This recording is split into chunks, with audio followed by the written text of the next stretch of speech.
Welcome, everyone. I'm here with Isaac Shapiro. And now I was thinking of how to introduce him because he does a lot of different things, but I figured out the best way to do it. Um, just in this past December, he was honored by Retail Media IQ as one of the people who made a difference in 2025. And I think that is the best way to lead into it because he has, and he's done it in several different ways through Clean Logic, the company he co founded, but also through Inspiration Foundation.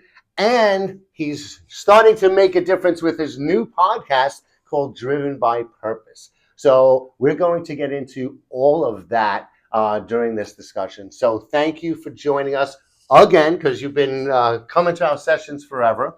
And let's just start off with Clean Logic. Tell us about the company, the products, where you distribute it, and and how you're working with disabled in that company. Yeah, well, thank you, Joe, for having me on here. Great introduction, part two from the CAD. So thank you. But yes, Clean Logic is a purpose-driven brand of bath and skincare tools, and we're known for our unique exfoliating fabrics.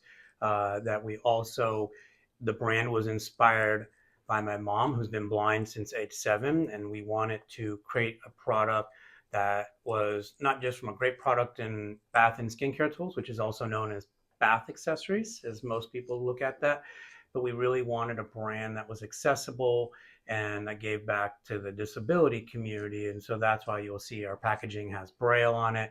And at the same time, when we launched Clean Logic in 2005, we created the Inspiration Foundation to continue my mom's work by donating a percentage of our profits to fund tech grants for nonprofits that help blind people learn technology. And so today, this will be, we're celebrating our 25th year, and ECRM has been a great place for us to really build our brand. And we launched it our first time, and we have building it. This industry, if you're working on brick and mortar, is a game of patience, which most entrepreneurs don't have. But so just very excited to be here at my 21st year at this session. So, but yeah.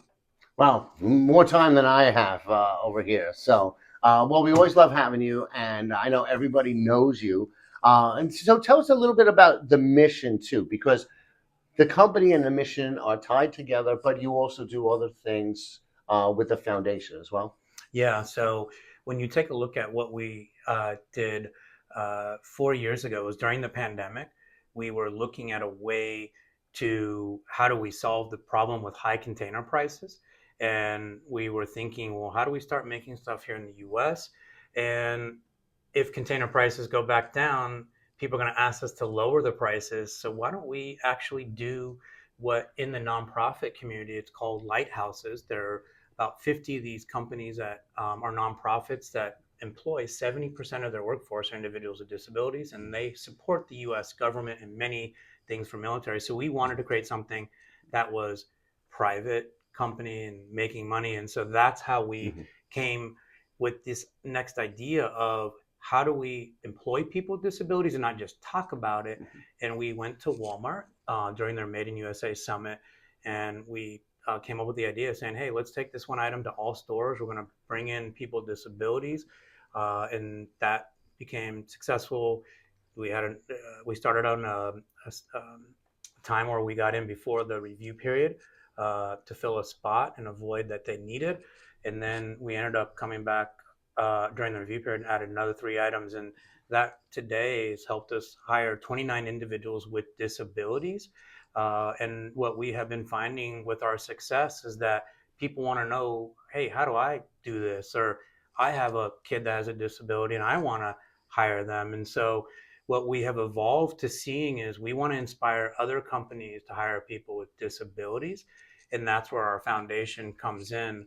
And what's been unique about this whole process is I met a gentleman named Randy Lewis, who was the SVP of Walgreens. And 20 years ago, he created their Anderson, South Carolina distribution center where 40% of their workforce are individuals with disabilities. His son was autistic, and he wanted to create a place where his son could go. And so when you look at what Randy has done, that program is 20 years later, that's the most productive DC. Still, 40% of their workforce are individuals with disabilities. But the secret sauce and what he's been able to do is now Meyer does it, Winco Foods. There's retailers that are out there doing it. And as I've gotten to know these executives, I'm like, why are you not all talking about this? This is amazing work in the work of disability space and getting people to hire people with disabilities. We need success stories. And that's what we've really seen is how do we get the retail industry and even the consumer product companies to do this. And so this past year we launched the Inspiration Foundation seal to certify companies that hire people with disabilities. And so what we have been seeing is now we're hiring and now we want to see our industry. And what's most important about that is we see what's going on as businesses turnover, hard to hire. This workforce of people with disabilities is a loyal workforce. 1 in 4 Americans has a disability and only 36% are employed. So when we are talking about solutions to corporate American businesses to hire great talent, this is the new frontier, and we're on the cusp of it, and we're really excited to get our industry behind it. That's awesome. It's amazing, and I'm glad that you're actually driving this and helping that keep the momentum going. Can you give some details? Right, there's a lot of opportunities out there, but some specifics on like what kind of people with different disabilities, like what kind of disability fit different jobs. You know what I mean? Like what Oh kind of yeah, roles are they fitting in, and how does it vary from one person to another? it's a great question because we look at there's many facets and Mhm. everybody has a different, like you look at autism, there's different spectrums Mhm. and neurodiverse. And so what we have looked at and what our base is starting with is the supply chain component, Mhm. because our industry, we all deliver products. So when you look at, Yeah. the retailers out there and why the ones that are doing it, that's where we see as an opportunity. When we look at, someone like Microsoft, I mean, they're one of the largest employers of individuals with disabilities. When you think about accessibility, everything's becoming the phone and digital. Mhm. So you got to be thinking in that run, that you got to be thinking about all people, not just people Mhm. with sight or different abilities. And so we also see tech as a big place. Actually, one of my mom's students, Jeff Bishop, who was just had to step down from Microsoft to be a family matter. And Microsoft, I spoke at their event, and they told me, Jeff, he's the number one accessibility uh, programmer out there. And so that's what I see is like this whole world of tech, supply chain, and even again, just depending on where the need and the disability meet, I really feel what we have said at our company is anybody can do anything. It just might be differently. Yeah. So you just match basically what their capabilities are for a particular role, and so there's each person might have a different capability that they could fulfill within somewhere in the supply chain. Yeah, like I'll give you another Hmm. example.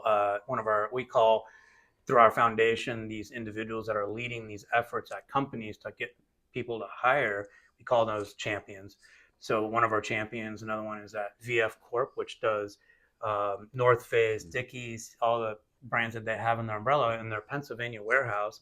Uh, a lot of their warehouse, a lot of their people with disabilities, they're finding are 35% more productive in what they're doing. And so those are the pieces like she's honing in and saying, hey, I know what I can fit within their needs. I'm not changing my needs, but at the end of the day, I'm seeing higher productivity in my warehouse. And so those are just examples of how people are leveraging it and measuring it to see the success that we're seeing out of it.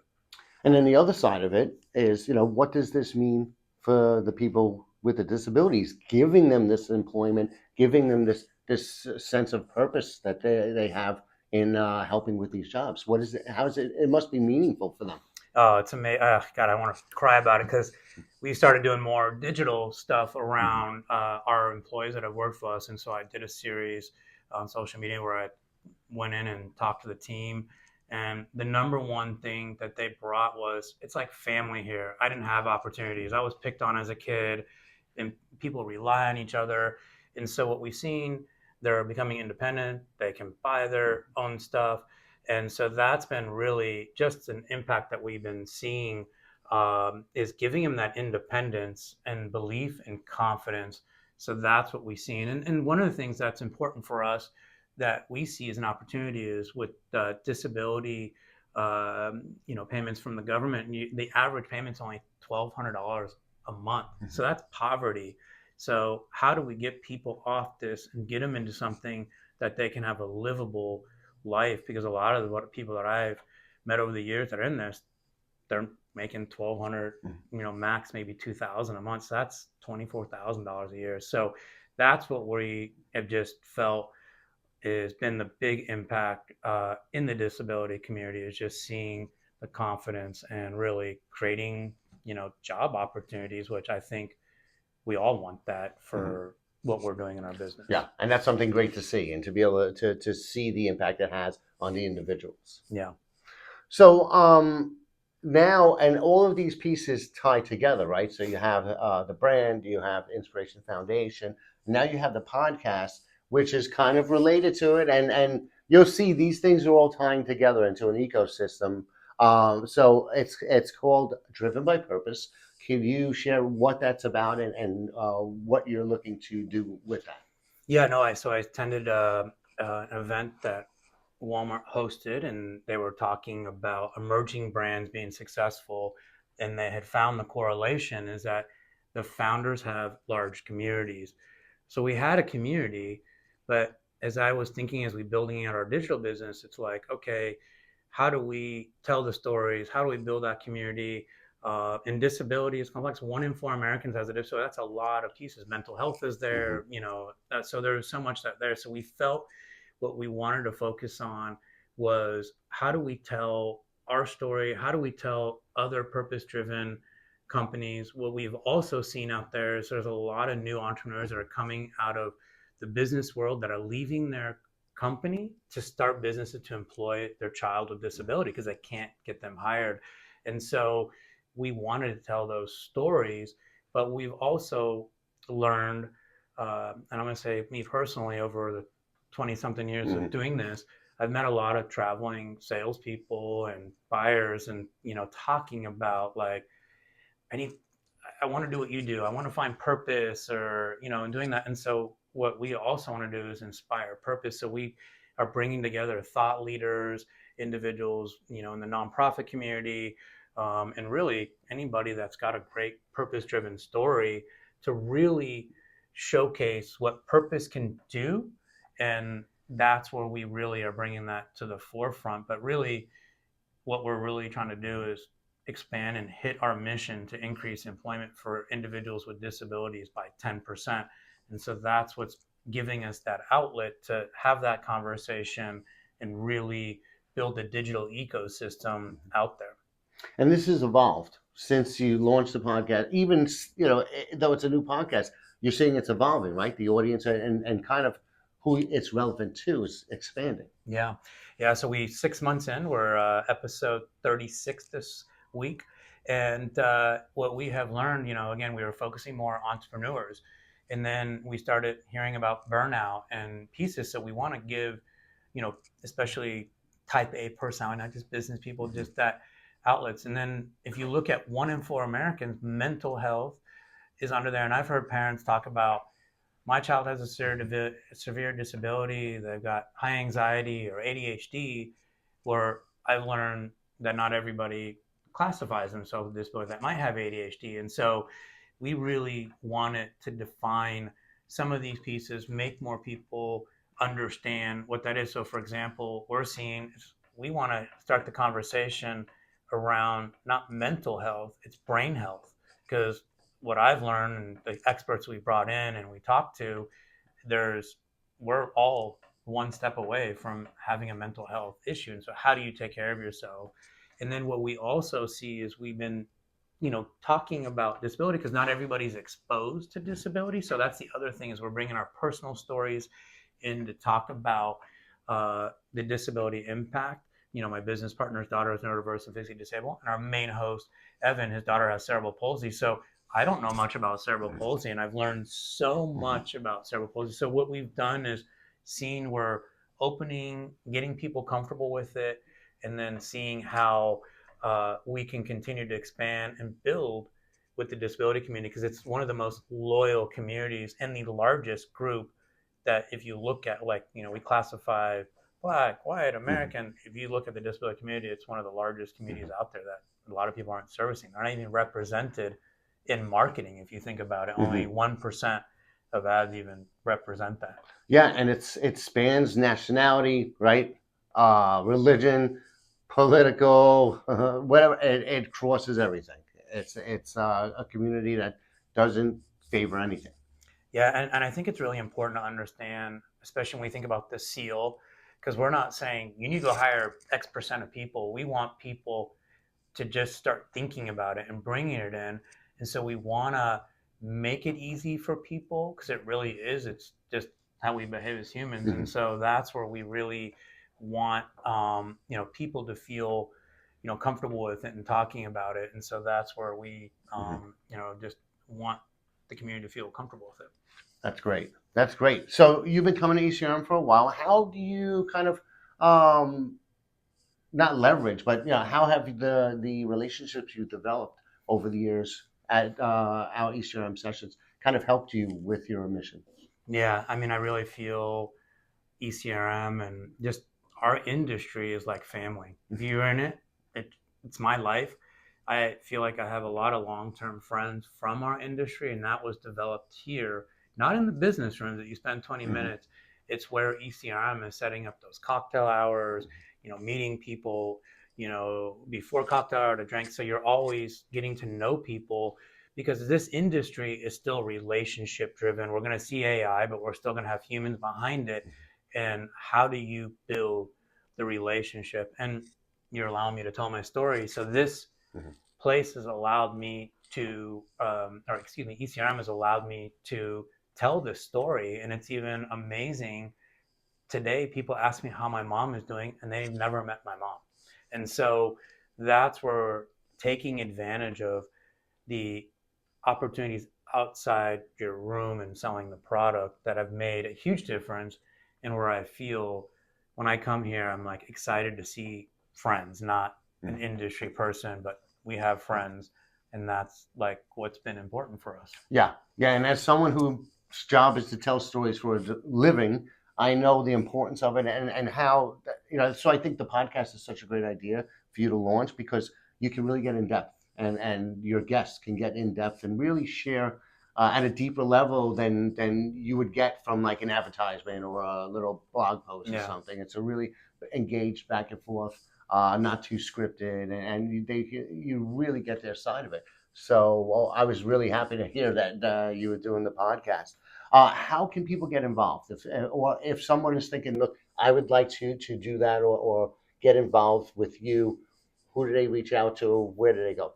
Yeah, so if you reach out to inspirationfoundation.org, that you have email, and we'll definitely get back and really, try to see how we can help, because we didn't get much into the seal, but the whole goal for the seal, it's not just to certify companies.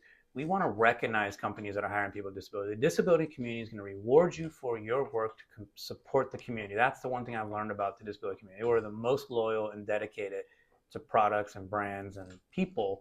So we want to help you get there. And our partnership is with the US government. So that's how we're going to help open up the door. And then we want to be a place for those champions to come, where you can meet other champions. There's so many champions at Dollar Tree, Sephora, the Mhm. people that are all doing Mhm. this, that are willing to talk to people. And even when Walgreens did this, they opened the door to competition to show them, hey, this is not just for us, it's for the world. Mhm. And so we're going to do everything we can to help and support people that are interested in and hiring people with disabilities and just wanting to learn more. So, That's great. Well, I love what you're doing, and congratulations on the success in growing that and being able to help all of these people. I think it's amazing. So, congratulations on no, that, thank you, and Joe. thank you. No, thank you, and Right. appreciate everything you're doing for the industry and getting the word out for there, and all your success. Because Joe's even give me a couple podcast tips that I'm planning to use. So you're doing a great job for our industry as well. So thank you, Joe. Happy to help.